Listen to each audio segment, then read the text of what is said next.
Hello friends, तो welcome back to my YouTube channel. तो friends, आज के इस वीडियो में हम सीखेंगे इन्वर्स फाइंड आउट करना। तो हमें यहाँ पे क्वेश्चन दिया है, find the inverse of matrix A दी है। इसका ए इन्वर्स निकालने के लिए हमारे पास फॉर्मूला है 1 डिटर्मिनेंट ए इंटू में एडजॉइंट ए। तो सबसे पहले हम यहाँ पे डिटर्मिनेंट ए निकालेंगे। तो डिटर्मिनेंट ए निकालने के लिए हम लिखेंगे डिटर्मिनेंट ए इक्वल टू, देखो डिटर्मिनेंट ए कैसे निकलेगा। सबसे पहले हम ए 1 लिखेंगे। तो सबसे पहले हम 1 लिखेंगे। तो ये देखो, ये रो और ये कॉलम छुपाएंगे। देखो इसको क्रॉस मल्टीप्लाई करेंगे 4 के साथ। तो 4 4 जा 16। तो माइनस का चिन्ह लगाएंगे बीच में, 3 3 जा 9 और बीच में माइनस का चिन्ह लगाएंगे। सॉरी, ये 3 है यहाँ पे, 3 यहाँ पे उतारेंगे। तो उसके बाद ये रो ये कॉलम छुपाएंगे। तो क्रॉस मल्टीप्लाई करेंगे 4 की, 4 1 जा 4, फिर 3 बीच में माइनस का चिन्ह, फिर 3 1 जा 3, फिर बीच में प्लस का चिन्ह लगाएंगे। ये 3 को यहाँ पे लिखेंगे। फिर उसके बाद ये रो और ये कॉलम छुपाएंगे। फिर देखो ये क्रॉस मल्टीप्लाई करेंगे 3 की 1 के साथ, 3 1 जा 3, फिर 4 1 जा 4। तो ये हमारे पास निकल के आएगा यहाँ पे 1। तो इसे माइनस करेंगे तो ये आ जाएगा 7, फिर बीच में माइनस का चिन्ह लगाएंगे 3 एज इट इज़, फिर ये 1 आ जाएगा, फिर प्लस का 3, फिर इसे माइनस करेंगे तो माइनस का 1। तो यहाँ पे आ जाएगा 7, फिर माइनस का 3, फिर ये माइनस का 3, यहाँ पे हमारे पास 1 आ जाएगा। डिटर्मिनेंट ए की वैल्यू आ जाएगी 1। तो यहाँ पे हमारे पास डिटर्मिनेंट ए निकल के आ चुका है। इसके बाद हम निकालेंगे ये जो हमारे पास ये मैट्रिक्स है, इसके हर एलिमेंट्स का हम निकालेंगे कोफैक्टर। तो लिखेंगे यहाँ पे सबसे पहले कोफैक्टर। तो कोफैक्टर हम निकालेंगे जो हमारे पास यहाँ पे मैट्रिक्स ए दी है, इसके हर एलिमेंट्स का हम कोफैक्टर निकालेंगे। तो सबसे पहले हम कोफैक्टर निकालेंगे A11 का।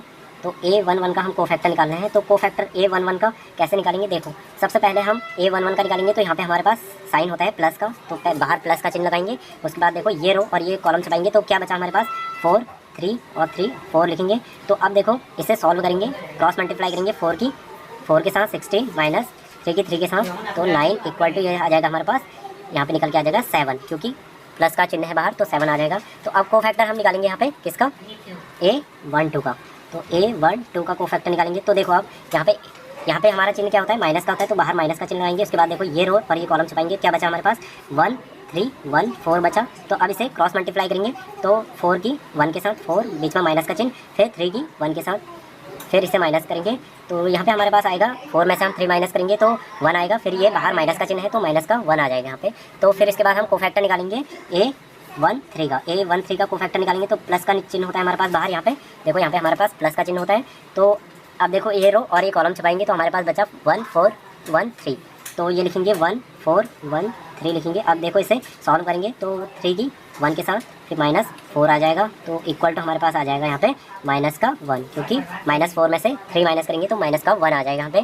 तो देखो अब कोफैक्टर निकालेंगे हम A21 का। तो बीच में माइनस का चिन्ह लगाएंगे, क्योंकि हमारे पास यहाँ पे एलिमेंट्स जो होता है वो माइनस का होता है। तो अब देखो ये रो और ये कॉलम छपाएंगे। तो हमारे पास देखो क्या बचा, दूसरी वाली रो और ये कॉलम छपाएंगे। तो हमारे पास क्या बचा, देखो यहाँ पे हमारे पास बचा 3, फिर 3, फिर 3, ये 4। तो इसे सॉल्व करेंगे तो ये आएगा हमारे पास 4 12 माइनस 9, और ये बाहर से माइनस का चिन्ह है। तो यहाँ पे इसे माइनस करेंगे तो 3, और ये बाहर से आएगा माइनस का 3। तो कोफैक्टर, अब हम कोफैक्टर निकालेंगे A22 का। तो A22 का निकालने के लिए बाहर प्लस का चिन्ह लगाएंगे, क्योंकि हमारे पास यहाँ पे एलिमेंट्स प्लस का होता है। अब देखो ये रो और ये कॉलम छुपाएंगे। तो क्या बचा हमारे पास 1 3, सॉरी ये 1 3 बचा और 1 4।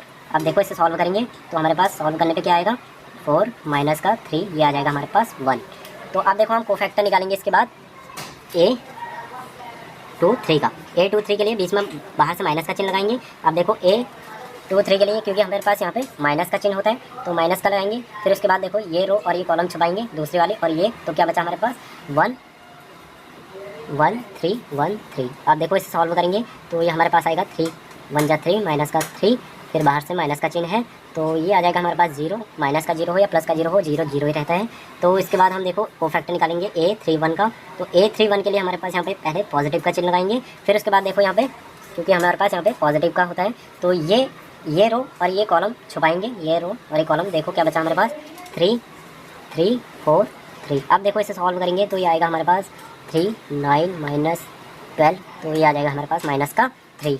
तो अब कोफैक्टर निकालेंगे हम A32 का। तो बीच में माइनस का चिन्ह लगाएंगे। अब देखो क्या, क्योंकि यहाँ पे माइनस का एलिमेंट होता है हमारे पास, तो ये रो और ये कॉलम छपाएंगे। तो क्या बचा 1 3 1 3। अब देखो इसे सॉल्व करेंगे तो ये आएगा हमारे पास 3 माइनस का बीच में 3, तो बीच में माइनस का चिन्ह, तो ये 0 ही आ जाएगा, फिर 0 प्लस का रहे या माइनस रहे कोई फ़र्क नहीं पड़ता। तो इसके बाद हम कोफैक्टर निकालेंगे A33 का। तो A33 के लिए पहले पॉजिटिव का चिन्ह लगाएंगे, क्योंकि यहाँ पे हमारे पास एलिमेंट पॉजिटिव का होता है। तो ये रो और ये कॉलम छुपाएंगे, तो क्या बचा हमारे पास यहाँ पे हमारे पास बचा 1 3 1 4। तो इसे हम क्रॉस मल्टीप्लाई करेंगे तो 4 माइनस का 3 ये आ जाएगा हमारे पास 1, पॉजिटिव 1 ही आएगा। तो फ्रेंड्स यहाँ पे हमारे पास सारे एलिमेंट्स के कोफैक्टर निकल के आ चुके हैं। तो यहाँ पे हमारे पास सारे कोफैक्टर निकल के आ चुके हैं। तो कोफैक्टर को हम कैसे अरेंज करेंगे, ए लिखेंगे तो मैट्रिक्स ए लिखेंगे, उसके बाद कोफैक्टर लिखेंगे। जो हमारे ये कोफैक्टर निकल के आए उन्हें सीरीज़ वाइज यहाँ पे हम जैसे हमने यहाँ पे मैट्रिक्स ए दी थी वैसे ही इसे नोट कर लेंगे। तो पहले आया हमारा 7, फिर उसके बाद माइनस का 1, फिर उसके बाद माइनस का 1, फिर उसके बाद माइनस का 3 आया यहाँ पे, फिर उसके बाद 1 आया, फिर उसके बाद 0, ये 0 यहाँ पे, फिर उसके बाद ये माइनस का 3, फिर उसके बाद 0, फिर उसके बाद ये 1। तो यहाँ पे हमारा एक मैट्रिक्स निकल के आ गई, नई मैट्रिक्स ए। तो अब इसका हम ट्रांसपोज मैट्रिक निकालेंगे। तो इस ए का ट्रांसपोज मैट्रिक निकालेंगे, यानी कि रो को कॉलम बना देंगे और कॉलम को रो बना देंगे। तो यहाँ पे मैंने ये रो को ये कॉलम बना दिया, तो -1 ये जो हमारी ये रो थी इसको मैंने कॉलम में कन्वर्ट कर दिया। वैसे ही इसके साथ करेंगे तो माइनस का 3 1 0 -3 3 0 1। तो देखो जो हमारा ट्रांसपोज मैट्रिक होता है वही क्या होता है हमारा एडजॉइंट ए होता है। तो ये इक्वल टू हम लिख सकते हैं एडजॉइंट ए, क्योंकि हमारा एडजॉइंट ए यही होता है। तो यानी कि हमारा यहाँ से हमें क्या मिला, एडजॉइंट ए मिल गया। तो एडजॉइंट ए हमारे पास निकल के आ चुका है यहाँ पे कितना 7 -3 फिर माइनस का 1 फिर 1 0 -1 0 1। तो यहाँ पे हमारे पास एडजॉइंट ए निकल के आ चुका है। अब देखो ए इनवर्स निकालने के लिए हमारे पास फॉर्मूला क्या था 1/डिटर्मिनेंट ए एडजॉइंट ए। तो एडजॉइंट ए यहाँ पे हमारे पास निकल के आ चुका है, डिटर्मिनेंट ए हमारे पास है। तो ए इनवर्स हम यहाँ पे फाइंड आउट कर लेंगे 1/डिटर्मिनेंट ए की वैल्यू हमारे पास निकल के आई थी 1। तो अब एडजॉइंट ए की वैल्यू ये है, तो यहाँ पे रख देंगे इसे माइनस का 3 फिर 3 माइनस का 1 1 0 माइनस का 1 0 1। तो देखो यहाँ पे इसे हम यहाँ पे इक्वल टू यहाँ पे लिख देता हूँ मैं। तो देखो 1 से 1 कैंसिल हो जाएगा, 1 को लिखें या ना लिखें कोई दिक्कत नहीं, क्योंकि ये अंदर मल्टीप्लाई होगा तो 1 ही रहेगा। तो मैं यहाँ पे लिख दूँगा 7 माइनस का 3 माइनस का 1 1 0 माइनस का 1 0 1। तो यही क्या हो जाएगा हमारे पास ए इनवर्स की वैल्यू हो जाएगी। तो यहाँ पे हमारा ए इनवर्स निकल के आ चुका है। तो यही क्या करना था, हमें प्रूफ करना था, ये प्रूफ हो चुका है। तो फ्रेंड्स इस वीडियो में इतना ही। अगर आपको ये वीडियो पसंद आए हो तो इसे लाइक करें, शेयर करें, अपने दोस्तों के साथ शेयर जरूर करें। तो फ्रेंड्स इस वीडियो में इतना ही, तब तक के लिए take care, all the best, have a nice day.